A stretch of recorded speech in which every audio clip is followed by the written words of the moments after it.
Chapter 2. Another Break-In. The next morning, the children loaded their bikes with more recycling and pedaled to the Use It Again recycling center. Even though they had worked hard yesterday, they had enjoyed it. Helping other people felt good, and helping people recycle felt especially good. When the Aldens arrived at the center, they saw more boxes and bags of trash on the sidewalk along the outside of the recycling center. "Wow," said Benny. "We worked hard yesterday, and now there are new bags and boxes to sort. There are more bags and boxes today than there were yesterday." Henry laughed. "That's good," he said. "It means that people are really using the recycling center." The Alden children expected to see Kayla sorting through the bin marked other stuff, looking for what she called treasures and putting them on the shelf outside her shed. Violet, in particular, was hoping to find something purple to take home and reuse. What they found instead was a big mess. The large other stuff bin lay on its side on the concrete. Things that had been placed inside the bin lay scattered all over the concrete. A man wearing a golf cap, a long-sleeved shirt, green pants, and hiking boots was bent over, picking things up off the ground and throwing them back down on the concrete. Kayla was trying to talk to him, but the man wasn't paying any attention. Quickly, the children leaned their bikes against a bin. "What happened?" Henry asked Kayla. "There was another break-in last night," Kayla answered. "This time the person tipped over my other stuff dumpster." Henry looked at the dumpster, which lay on its side. Then he looked at the fence behind the dumpster. The top part of the chain-link fence was bent inward. "Whoever did this climbed the new fence," thought Henry. Jessie was looking at the dumpster too. "If we all help, do you think we can tip the dumpster back up?" she asked Kayla. "That's a good idea," said Kayla. "Chad, do you think you can help us?" she asked the man in the golf cap. The man didn't answer. He kept picking up and putting down all the things that had been in the dumpster. Kayla spoke more loudly. "Chad, can you help us?" "What?" he asked, straightening up. "Can you help us turn this dumpster upright, the way it should be?" Kayla asked. Chad frowned. "Yeah," he said. "Okay."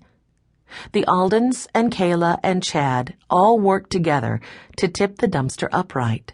"Thank you," said Kayla. "You kids have been so helpful."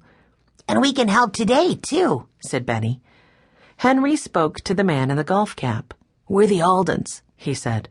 "I'm Henry, and these are my sisters, Jessie and Violet, and my brother, Benny." The man frowned. "I've read about you Aldens in the newspaper. You're the kids who think you can solve mysteries," he sneered. "Ha!" "We know we can solve mysteries," said Jessie. "You didn't tell us your name." The man glared at Jessie. "Chad Foster," he grunted. Then he bent back down and began scooping things up and dumping them into the bin. "Are you a volunteer?" Jessie asked him. "Yeah, and I don't have time to chat," he said.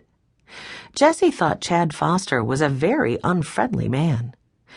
Kayla looked at the Aldens and shrugged her shoulders, as if to say she didn't know what Chad's problem was. "I'm so glad you're here," she said to the children. "May I split you up into 2 work groups?" "Sure," said Henry. Kayla smiled. "Okay, Jessie and Benny, I'd like you to help Chad pick everything up and toss it back into the dumpster." "No," shouted Chad, straightening up again. "I don't need a bunch of kids around while I'm trying to work." Kayla walked up to Chad. "I expect everybody who volunteers here to treat one another with courtesy. If you can't do that, Chad, then you should leave right now." Jessie thought that Chad looked shocked by what Kayla had said. He blinked twice, then looked at her and Benny. "Yeah," he said at last. "All right, they can help." "Good," said Kayla. She smiled at Jessie and Benny. "After I show Henry and Violet what I'd like them to do, I'll come back and see how you're doing." As Jessie and Benny began to pick up the scattered trash, Kayla took Violet and Henry back toward the entrance to use it again. She led them past the gate to the lawn. The large pile of bags and boxes that the children had seen when they arrived were scattered on the lawn and against the curb. "Usually I haul these in every morning as soon as I arrive," Kayla said. "But this morning the first thing I saw was the overturned dumpster.